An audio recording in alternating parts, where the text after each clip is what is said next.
এই শিরোনামগুলো দেখে কি চমকে গেলেন? ক্রিকেট ইতিহাসের সবচেয়ে আদি লড়াইয়ের মঞ্চ দ্য অ্যাশেজের উদ্বোধনী ম্যাচ ভারতে আয়োজনের ভাবনা প্রকাশ করা হচ্ছে ক্রিকেট অস্ট্রেলিয়ার তরফে।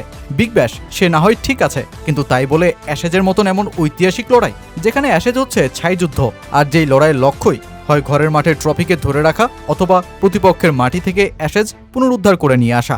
আর ক্রিকেট ইতিহাসের বহু কালজয়ী মুহূর্তগুলোর সাক্ষী অ্যাশেজকে কেনই বা ভারতের মাটিতে নামানোর ভাবনা প্রকাশ করা হচ্ছে? এই তো কদিন আগেই ভারত ও অস্ট্রেলিয়ার প্রধানমন্ত্রীর যৌথ ঘোষণার মধ্য দিয়ে দেশটার ফ্রাঞ্চাইজি টি-20 লিগ বিগ ব্যাশ প্রথমবারের মতন বিদেশ সফরের অনুমোদন পায়। লিগটি প্রথমবারের মতন উদ্বোধনী ম্যাচকে ভারতের মাটিতে আয়োজন করতে যাচ্ছে চলতি বছরের শেষ দিকে, যেটা আয়োজিত হবে চেন্নাইয়ের এম.এ. চিদাম্বরম স্টেডিয়ামে। আর ঠিক সেই ঘোষণার কয়েকদিনের মধ্যেই নতুন শিরোনাম। যদিও অ্যাশেজের ভারত সফরের বিষয়টা চূড়ান্ত নয়, আবার পরিকল্পনার টেবিলেও নয়, বরং সেটা একটা ভাবনার দেয়াল। আর প্রতিটা বিষয়েরই বাস্তবায়ন শুরু হয় চিন্তা ভাবনার সাম্রাজ্য থেকেই।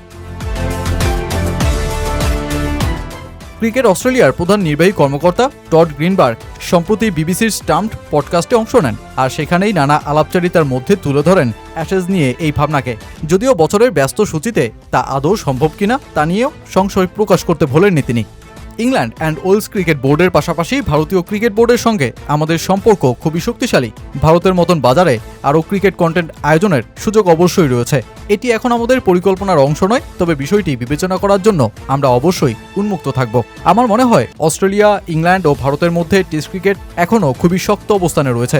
বিশ্বের অন্যান্য অনেক জায়গায় যেখানে টেস্ট ক্রিকেট জনপ্রিয়তা হারাচ্ছে, সেখানে এই তিন দেশের ক্ষেত্রে চিত্রটা ভিন্ন।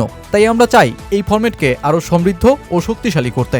বিশ্ব ক্রিকেটের সবচেয়ে বড় চ্যালেঞ্জ হলো বছরে মাত্র 365 দিন, অথচ আমরা যে পরিমাণ ক্রিকেট আয়োজন করতে চাই তার জন্য হয়তো আরও 1-2 মাস সময় দরকার।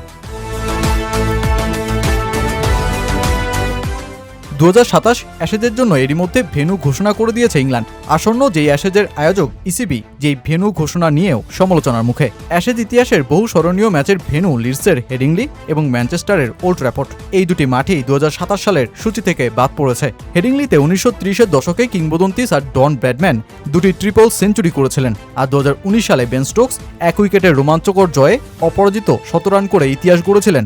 আর তাই এই দুই ভেন্যুকে অ্যাশেজে আয়োজনের জন্য অপেক্ষা করতে হচ্ছে 2031 সাল পর্যন্ত। অন্যদিকে টেস্ট ক্রিকেট 150 বছর পদার্পণে সেই ঐতিহাসিক ইংল্যান্ড অস্ট্রেলিয়া টেস্ট ম্যাচটি পিঙ্ক বলে আয়োজিত হওয়া নিয়েও সমালোচনা চলছে। অস্ট্রেলিয়ার প্রধান নির্বাহী জানিয়ে দিয়েছেন, মূলত ডে নাইট টেস্টকে বেছে নেওয়ার কারণ টেস্টে দর্শক সংখ্যা বাড়ানো, ছাত্র ও চাকরিজীবীদের জন্য ম্যাচ দেখার সময় বের করাই যার মূল উদ্দেশ্য।